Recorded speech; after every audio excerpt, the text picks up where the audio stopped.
Episode के आगाज में आप देखेंगे कि लीना और साउची शिफा खाने में मौजूद हैं। इसी दौरान लीना साउची के जख्म पर दवा लगाते हुए गुस्से से उस्मान को कोसती है कि शर्म आनी चाहिए आपको उस्मान साहब, मेरे बेटे को दुश्मनों के हाथों में दे दिया, मेरे शौहर को हड्डी बना दिया। अफसोस है आप पर उस्मान, अफसोस है। इस पर साउची लीना को रोकता है कि दबाव मत लगाओ, मुझे दर्द हो रहा है। इस पर लीना कहती है दर्द कम हो जाएगा, कम हो जाएगा दर्द, फिक्र मत करें। इसी दौरान लीना साउची के जख्म पर पट्टी करते हुए भी ये कहती है मगर मेरे दिल का दर्द कम नहीं होगा। इतने में गजल खातून शिफा खाने में दाखिल होती है और लीना के पास आकर इसे आवाज देती है लीना। इस पर लीना कहती है गजल खातून आप देख नहीं रही कि मैं मसरूफ हूँ, जाए यहाँ से। इस पर गजल साउची को देखते हुए कहती है आह लीना आह, काश के मैं तुम्हें वो चीज बता सकती, वो खबर बता सकती जो सबसे ज्यादा तुमसे मुतल्लिक है। इस पर लीना और साउची गजल के चेहरे को तकने लगते हैं कि गजल क्या कहना चाहती है। तो गजल कहती है उस्मान साहब के किले के जासूसों को मार दिया गया है और बायोचा के बारे में कैसे बताऊं।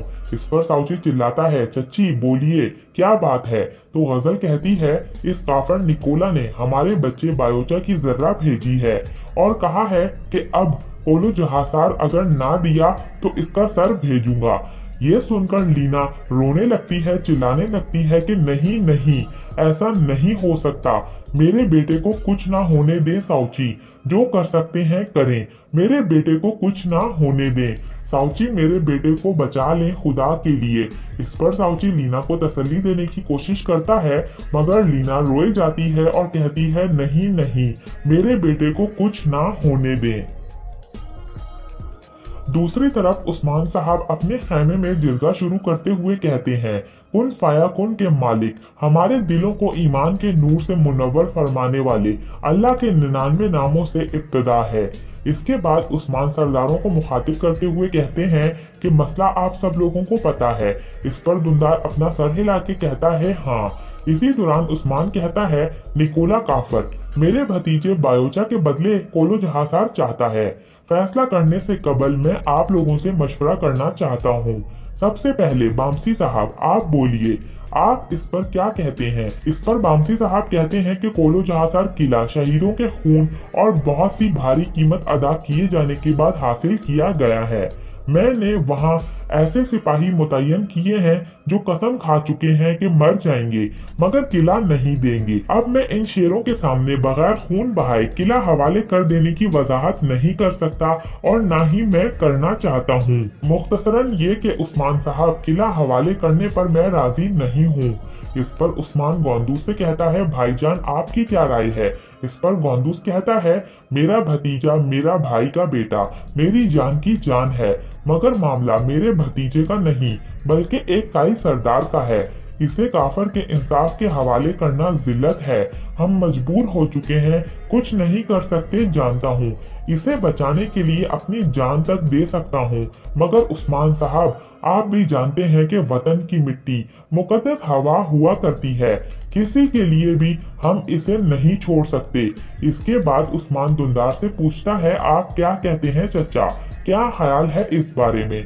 इस पर दुंदार कहता है बायोचा मेरे पोते की तरह है मगर मैं इसकी खातिर किला हवाले नहीं कर सकता, ये बात तो हम सोच भी नहीं सकते। इस पर उस्मान दाऊद आगा की जानिब देखता है तो दाऊद आगा कहते हैं सरदार हिकमत का मालिक होता है, हिकमत का मालिक मालूमात का भी मालिक होता है और आखिर में बिल्कुल मुनासिब फैसला वो ही किया करता है। मुझे यकीन है कि वो बिल्कुल दुरुस्त फैसला करेंगे। इस पर उस्मान दाऊद आगा की बात पर सर हिलाते हुए कहता है ठीक है और फिर इसी दौरान इदरीस भी कहता है जाने वाला किला वापस आ सकता है मगर जाने वाली जान वापस नहीं आ सकती। हम बायोचा को काफरों के हाथों और नसीब के हवाले नहीं कर सकते। मैं तो कहता हूँ कि किला देकर बायोचा को हासिल कर लेते हैं और इस तरह से इस जंग का भी खात्मा हो जाएगा। इदरीस की इस बात पर सभी लोग उस्मान की जानिब देखने लगते हैं कि अब उस्मान क्या कहने वाला है। इसी दौरान उस्मान सबकी बातें सुनकर अपनी बात शुरू करते हुए कहता है कि कोलो जहासार खाली करेंगे। इस फैसले पर बामसी बे और बाकी सब लोग हैरान रह जाते हैं कि ऐसा कैसे हो सकता है।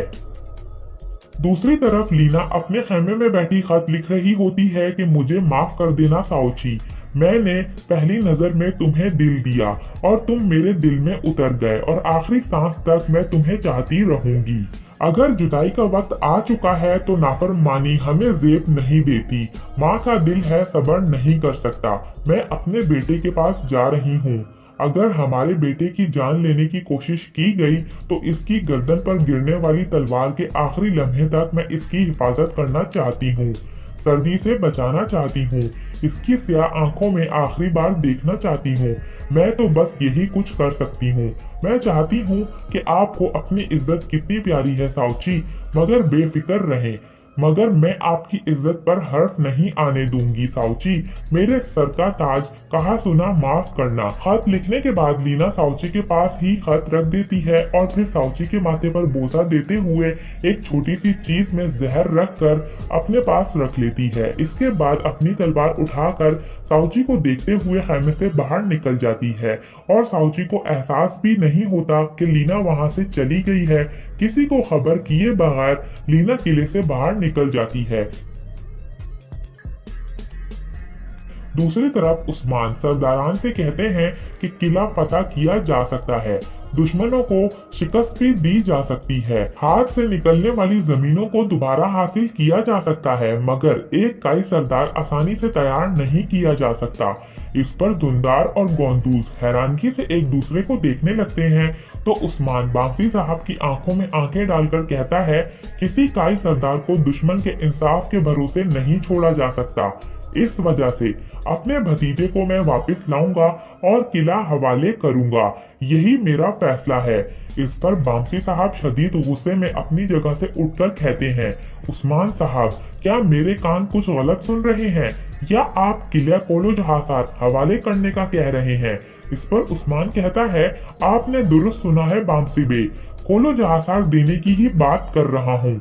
इस पर बामसी बे कहते हैं, नहीं नहीं, मैं जिस सरदार उस्मान को जानता हूँ, जिस सरदार उस्मान को मैं जानता हूँ, वो ऐसा नहीं कह सकता, वो किला नहीं दे सकता।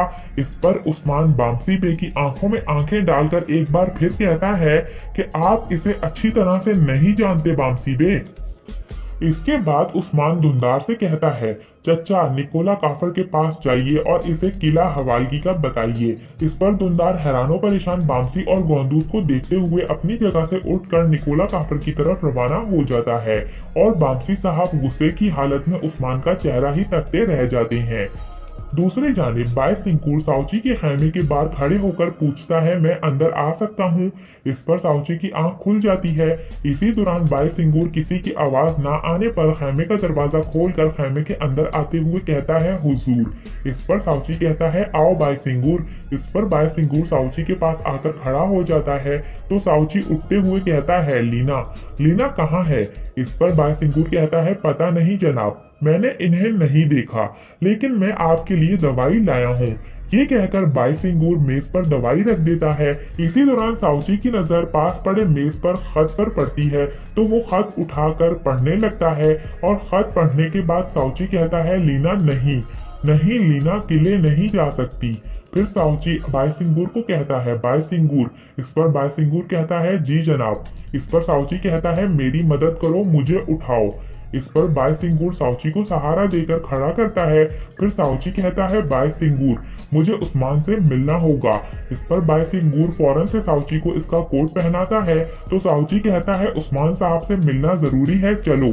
फिर बाय सिंगूर साउची को लेकर उस्मान की तरफ रवाना हो जाता है और यहाँ पर इस एपिसोड का इख्तिताम होता है। नेक्स्ट एपिसोड के लिए आप हमारे चैनल को सब्सक्राइब कर लें। इसके अलावा वीडियो